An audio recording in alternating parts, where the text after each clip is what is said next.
I wish there was somebody that had a super team that could compete with Penn State to make the team race a little close. It seems like that's kind of already I don't even think we really need to talk about it. No. But I think moving forward, we're good on that. We'll skip over that. Yeah. I think moving forward, there's a couple teams that are, getting some good recruits and getting some good guys. So hopefully it could be more competitive in the future.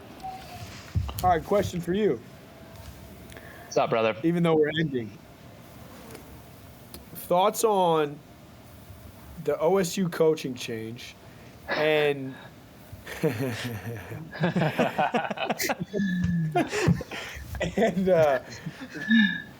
you can be brief, right? But I really am curious as to, like, how do you think that program is going to progress? Because I feel like there's been a lot of opinions, but I feel like for the most part, I mean, they haven't had a bad year. They've had a ton of transfers come in, obviously, really, really good wrestlers who were already really, really good. So it's not like, you can help develop and refine some things, and that can make a big difference. But, like, where do you feel like – how long do you think it'll take for a program to catch up to speed? Not even necessarily – it doesn't necessarily have to be Oklahoma State, but catch up to speed with Penn State's competitiveness and dominance, because you guys have, won 10 out of the past 12 or 9 out of the past 11?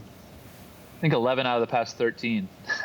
Good Lord, bro. Yeah, it is crazy. Yeah, so I think that so I'll say this first. I think that David going to Oklahoma State is really exciting for the sport. It's a good thing for the sport. The sport needs variety. We need competitiveness, and we need people to try to build other programs up to, just push the sport forward overall. All right. And, our coaches they're a ways ahead just because they put the work in and they just know how to run the program, and they know how to get guys ready, and they're not like at any point, hanging their hat on what they've done. It's always continuing to improve and develop and get better at coaching, get better at being a leader. And that's what I see from them every day. Like, the work that they put in now is probably even more than what they were putting in a decade ago. So as far as catching up, I don't know, like, I can't say that, there's a timeline where, because they're still improving every day as coaches and as people. So but I think that back to Oklahoma State and the environment, I think that if you look at their situation, they have probably like the most or the second most money as far as the NIL and financial aspect goes, right? Like, they got massive funding. They've got a lot of support. They've got a great community that loves OSU wrestling, right? They're just, the biggest traditional powerhouse in the sport, most national championships in the sport. And so, they basically have every single piece that you need to be a successful program. And what it's going to come down to is whether or not David can develop and get his guys ready. Like, that's really all it is. So I think all the pressure is on him. And because he has every single tool that you need to be successful, he has his name, he's had massive accomplishments in the sport. And now moving into coaching, it's just like, all right, we're going to figure out if he's a great coach. If he is a great coach, I think they're going to have a lot of success. If he's not, then I think that's really what it comes down to. It's all the pressure's on him. So that's an interesting, but in my opinion, fun position to be in, because when you have every single thing, access to every single thing you need to be successful, there's no excuses. What the results will speak for themselves. And we'll see. They've had a good year so far, and I think that it takes time to build a program up, especially when you're coming into somewhere new. So we'll see what he can do, but I'm excited and looking forward to it. And I know, as a Penn State guy, the guy who's still in the room, it fires me up because it gets the competitive juices flowing. Like, I want to go into NLWC practice and wrestle with these guys, wrestle with Josh Barr, wrestle with Carter, wrestle with Zach Ryder, wrestle with Mitchell, with Levi. And I'm like, yo, let's get ready because these guys are coming. So let's not just like let them close the gap. Let's extend the gap. And that's my mindset towards the whole thing, because I bleed Penn State through and through. So if somebody wants to come at the King, like, come for it. Like, let's see how it goes. And I'm just doing my best to help these guys get prepared when I can. Yeah. All right. Long-winded.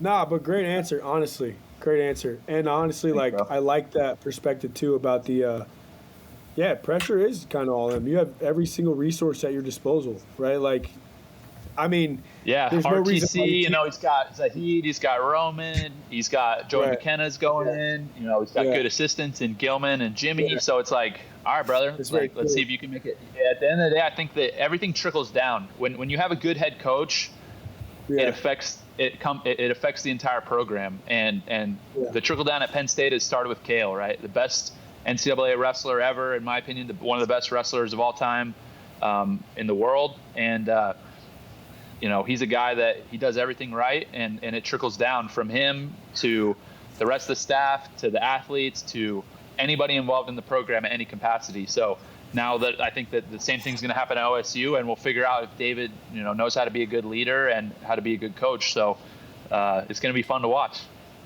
Yeah, I think so too. How do you think team race is going to finish, 1 through 4?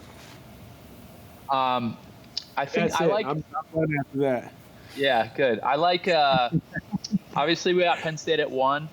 I really like Nebraska. I like where they're at. I think that they're, super stacked, and they've been a sneaky good team this whole year. Their Big Ten tournament was great. I think that they're going to be right in there, 2-3. I would say that if I had to predict, I would pick them at number 2. At number 3, I think Oklahoma State, they've got a lot of heavy hitters, They've got Hamity, they've got Hendrickson, they've got Plott, they've got some good lighter weights.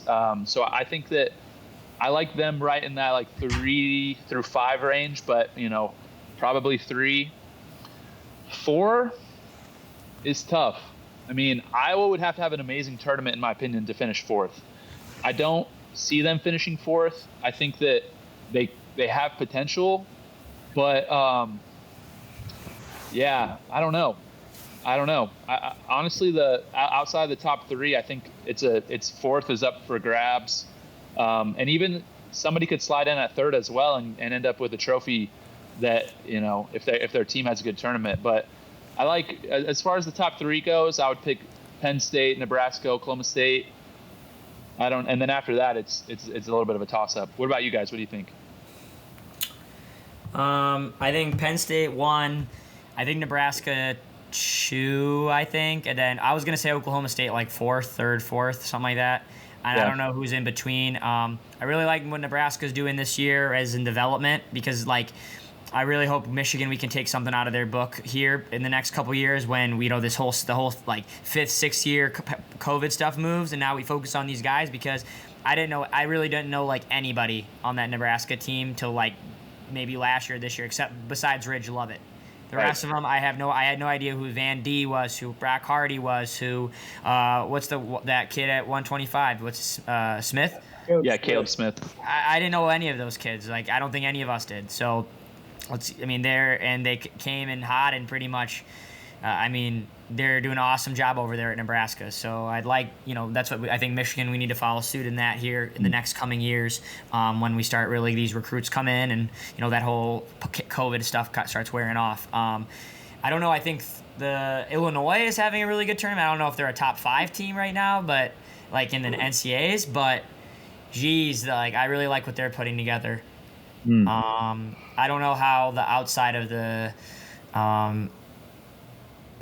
the Big Ten right now is, if there's anybody. Another team that I don't think they're necessarily in that top 3-4 range, but UNI is absolutely killing it. That's such an awesome thing to see them do well.